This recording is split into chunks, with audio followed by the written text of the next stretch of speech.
We're talking all about the fifth house and the sign of Leo, what it means, core themes, and might get into a little bit of specific planetary placements, either in Leo or the fifth house. This video is going to be super fun.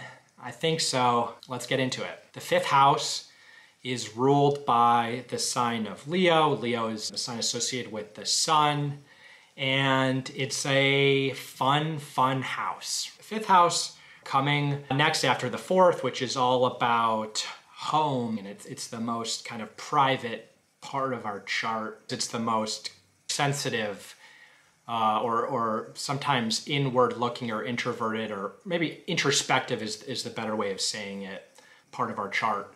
And the fifth house is a big grand coming out party. We move from the fourth to the fifth, and the fourth is all about this process of coming to really know thyself, right? To really understand and come to terms and integrate the unconscious, integrate your child rearing and your heritage and your family and your nature, and to learn your nature and your nurture and to integrate it into this cohesive self. That self that exists at home with your friends, with your partner, right? And going to the fifth, it's I now want to express that self. I want to experience life being that self. I want to create, and I keep coming back to the word express, right? It's a very expressive house. It's a fire house, and the fifth house is often associated with mundane things like, oh, it's hobbies, recreation, romance, children, like procreation, romance. I don't know if I said romance already.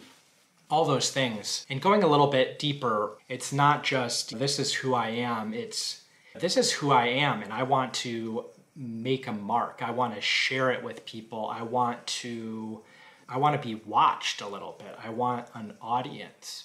And fifth house themes revolve around a need to be recognized, to be celebrated, almost needing witnesses for this individuality. Leo rules the sun. We think about the sun. The sun it's the sum of all the parts. It's our ego, our essence. It's how everything comes together, or it's what's most noticed. And there can be a lot of ego with the fifth house. It's not just I want everyone to have a good time. It's like I want to make it be a good time, or I want people to think that I'm a good time. In some ways, the fifth house, despite all its tremendous gifts, it can be a very selfish house. Leo can be selfish, right? Like they can add life and so much exuberance, and they can be just completely fearless in their self-expression.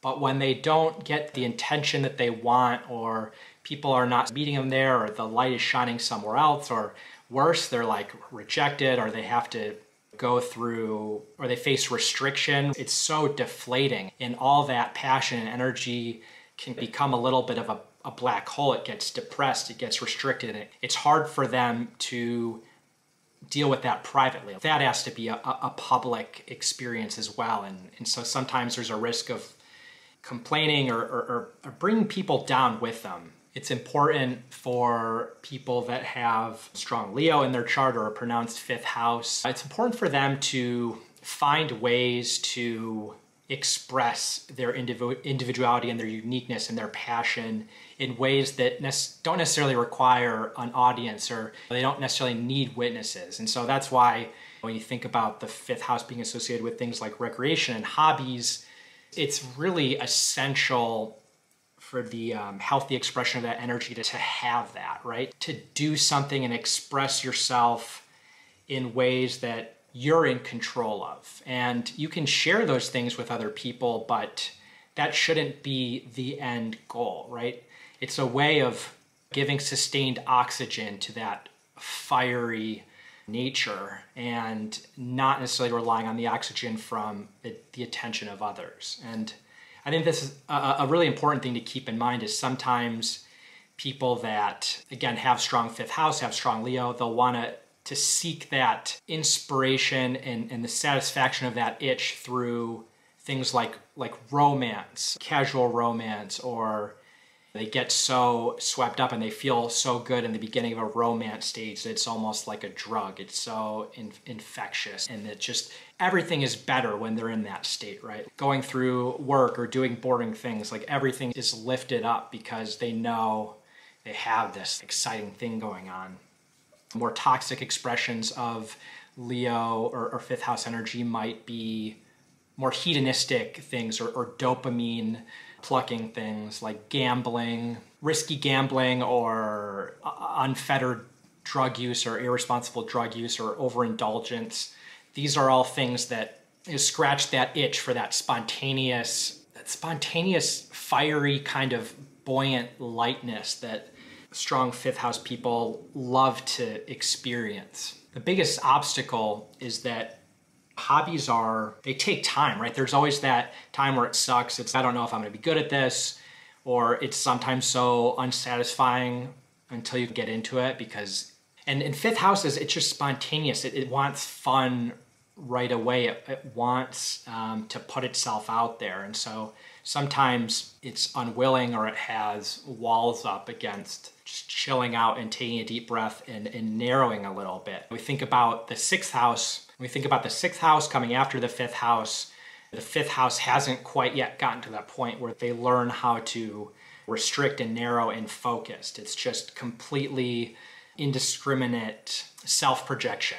So fifth house people can take a few cues from that, right? And they can balance sixth house energy with fourth house energy, that individuality, to express themselves and scratch their itch and scratch their passions in a way that isn't so ego-focused or, again, doesn't require an audience or validation. Having said that, fifth house Leo people shouldn't try to be sixth house people. They need to embrace the fact that they are a little bit larger than life. And a lot of fifth house or Leo people just detest the idea of going through the motions and doing the same thing every day and having a routine, going to work, having dinner, having a glass of wine, and just watching Netflix, never creating anything, never, sticking themselves out to be unique or individual. Leo, fifth house people can sometimes look down upon people that just want to go through the motions. They don't need a stage. They're happy just living. And Leo, fifth house people need to understand that not everyone wants to do that, or not everyone is comfortable with that. And sometimes they can devalue people that want to live their life in that way. On the flip side, a fifth house dominant, Leo dominant person is going to find themselves very depressed and deflated and burnt out if they don't give themselves opportunities to really put themselves out there and to do the crazy thing, to stand out from the crowd, to do something that they might be judged for, like content creation, for example. A fifth house person might have always had this dream to go out and make videos or take that acting class or take a stand-up class, and maybe they've never done it because they've always felt scared or they worry about what people think. And this is especially true if someone has more of an afflicted fifth house, planets in the fifth house that they have some challenging aspects to work through, like Saturn aspects, other things like that. Maybe they have Leo in the 12th house and that energy is a little bit repressed, who knows? But it's very important for these individuals to find a way to get past those fears, right? Fear of judgment, fear of others' opinions, that's the biggest danger for these type of people. And if they never take that chance or take that risk or put themselves out there, they are going to regret it for the rest of their lives. Really, you're going to be old someday, and no one's ever old. I'm just saying, if you're on your deathbed, then it's too late. But you know what I mean? You're going to regret it. And this is what I mean when I was talking earlier about fifth house Leo people not needing an audience so much, thinking about others' opinion of them as currency. If they have it, great, and if they don't, they're sad. But if they're too reliant on that, it's paralyzing. If these people are instead, they're fearless, they go for it, they just listen to what inspires them, and they just do it without an expectation of result or an outcome, then there's usually an audience, right? There's so much appreciation for people just creating and being authentic while they're doing it. The right people that resonate with it, you'll attract that. And this is really the danger, and it's especially true for people that have Sun, Moon, Venus in the 5th house or in Leo. There's all these themes are very pronounced, and these individuals are incredibly gifted, and they have something that they need to express, and they're going to express it in a unique way, and it's so important, and the world will love that, but it needs to be counterbalanced too. For example, someone that has the moon in Leo or the 5th house, these people crave excitement, spontaneity, expressiveness. That mood can change very quickly. Someone that gets so enraptured by the early stage of a romance, when that romance shifts from like puppy love to longer term relationship, suddenly that person feels deflated. Or not deflated, but there's an inevitable crash back down to reality and the humdrum in the daily life. And they think, oh, what's going on? This thing isn't making me happy anymore, or I'm not getting the same things. So it's really important for this person has to find ways to express themselves and their individuality in ways that fuel that fire and don't depend on witnesses, that don't depend on external validation. The 5th house relationship with this idea of procreation or children, it's another way for someone to literally express themselves and make their mark on the world genetically. You create this thing, and it's a reflection of you, and there can be something, and I don't have children yet. I think I would love to someday.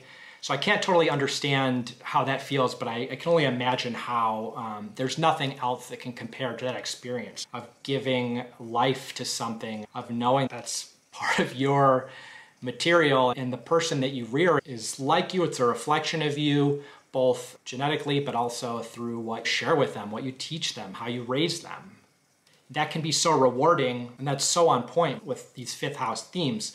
Again, I think the danger is that you have someone that lives through their child vicariously, or expects their child to be solely like a reflection of them, and it can get very egotistical or narcissistic, not capital N, just, if this energy is misaligned, like that's the danger. There's a little bit of an over-reliance on your children to just give meaning to your life. Anyway, I think I made the basic points. So big takeaways for people with strong 5th house, strong Leo energy, is find ways to express yourself and funnel that fiery passion and those talents in ways that, are not directly just seeking a response. Do it for you. Do it, be your own witness, right? Be your own audience. And the attention that you get shouldn't be primary. It shouldn't matter. Don't be afraid. That's the second thing. Don't fear putting yourself out there. Don't regret not doing something because you're not sure what's going to happen. Sometimes you're nervous and sweating and you're practically shaking, but you need to get up out there on that stage and you just need to do it. Thirdly, it's really important for people that are Leo dominant or 5th house dominant to get sunlight. So they need to wake up and get sunlight, wake up, go for a walk, take walks during the day.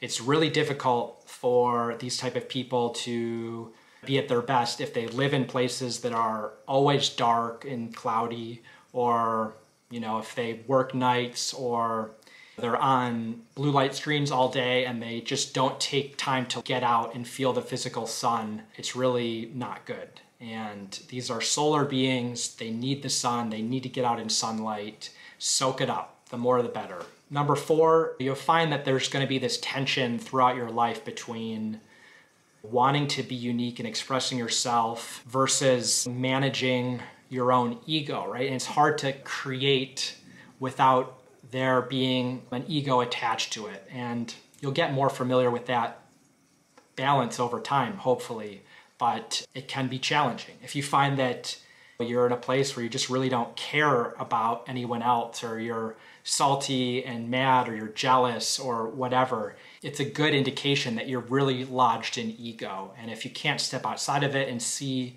things from outside your own perspective, you're more in the negative side of the expression of this energy, and you need to find a way to break that. Next, and in the context of relationships, recognize that you're someone that's going to love, absolutely love, you're going to drink it up like ecstasy, the puppy love stage of relationships. And don't let the fact that those feelings subside when things get more serious, don't let them trick you into thinking the relationship is no good anymore. It may be no good, right? A lot of relationships do break down after that puppy love stage wears off because it starts getting real. But if it still feels real, if you're still very devoted to the person, if you love them, just recognize that it's not, every little thing isn't going to be a huge dopamine hit anymore. Like getting the text message, it's not going to have the same effect that it did. And it doesn't mean that things are bad. It's just you're going to have to find other ways to get that novelty, to get that fiery spontaneity and fun expressiveness, again, from other places. Be careful about looking at relationships, again, solely from ego, and expecting always to be validated, or expecting that you're always going to be the center of attention. I know that's like hard to hear, and if you are someone that's really focused on just getting attention, I don't think you're going to be able to hear it or be self-aware about it. But just a good reminder, like there's going to be times when you're not the center, and you're going to be extremely pissed and salty and deflated about it. And it's okay that you are. Just know like when to pick your battles, right? That this fiery fifth house Leo energy is never going to go away, and you shouldn't try to be anything different, but just be self-aware about your nature, and know that sometimes at your worst, you do have the tendency to take everyone down with you. So try to find outlets and not do that. And lastly, and you can think about all these things I've been talking about a little bit more specifically, depending on the planet that you have in Leo or the fifth house. If you have the sun here, all these themes are going to be super applicable and going to be dominant themes throughout your life, and really all aspects, not really compartmentalized in any one area. I don't know if I have much more to say than that, other than this is all for you.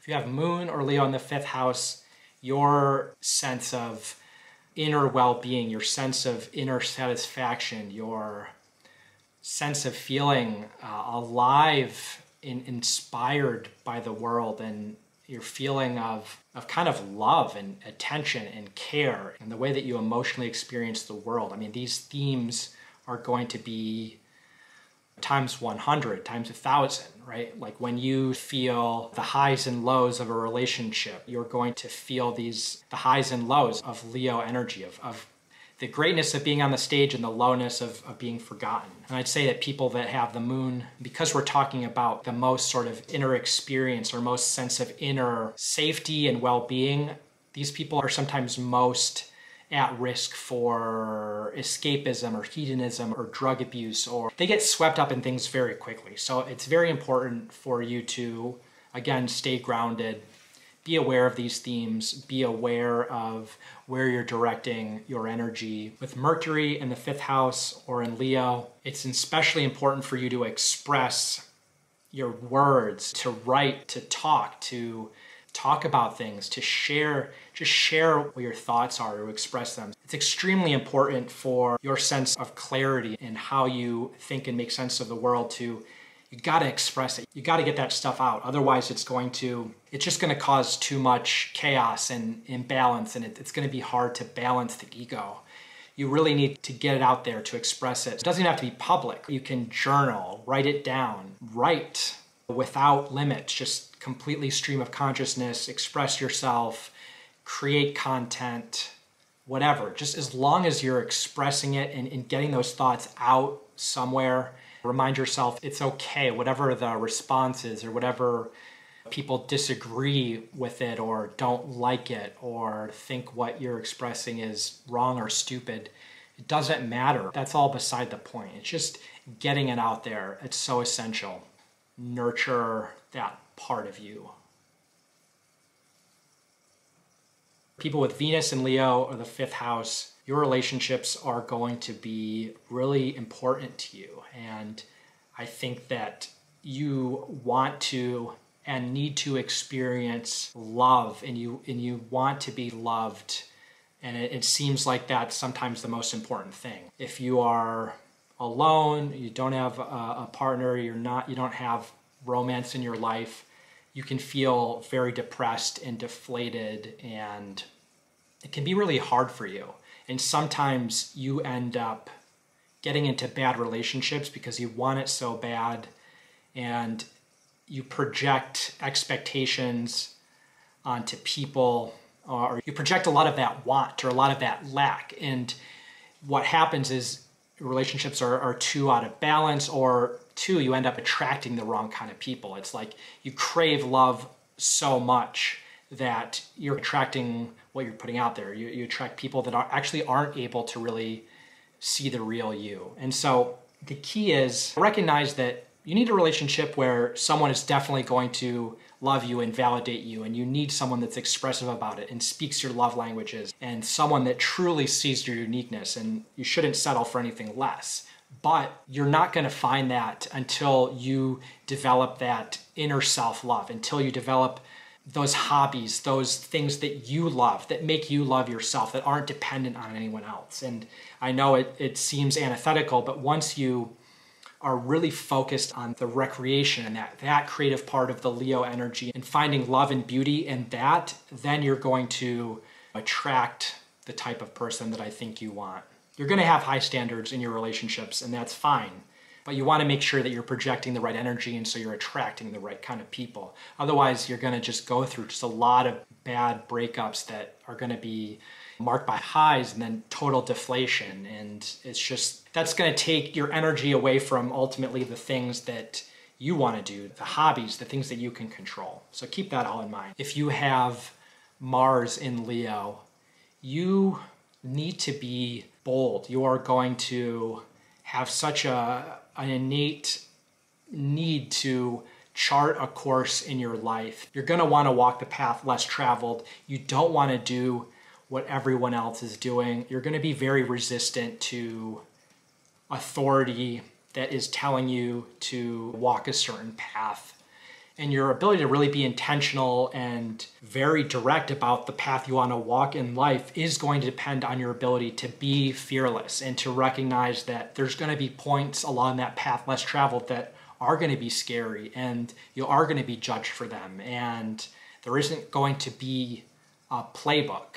And so you have to be fearless. Again, balancing that relationship between being fearless and not giving a shit what anyone else thinks, with also not developing too big of an ego. And sometimes you do need a really big ego to say, I don't give a shit what anyone else thinks. I'm going to do it my way. This is important for anyone that, that has this kind of energy, but it's especially important for someone with Mars here to recognize that you're not going to go anywhere. You can't make forward movement in your life and accomplish what you want if you don't integrate these themes and really become self-aware about these tensions and learn how to take care of what this Leo energy wants in a productive way rather than a destructive or just totally self-indulgent kind of way. People with the Ascendant here, you may not feel any of this stuff on the emotional level or the raw level, or you don't feel it so palpably, but you need to recognize that other people are going to see you through this lens, because the way that you express yourself is going to go through a Leo lens. And I would say that your path in life is going to be a story of Leo, right? It's going to be bold, it's going to be unique, and you're not serving yourself by shying away from that or trying to fit into the crowd. And it's not specific to any one part of your life. So be fearless. Get in touch with your most authentic self. Don't worry too much about the results. Things will work out well. Thanks for watching, everyone. We'll see you next time.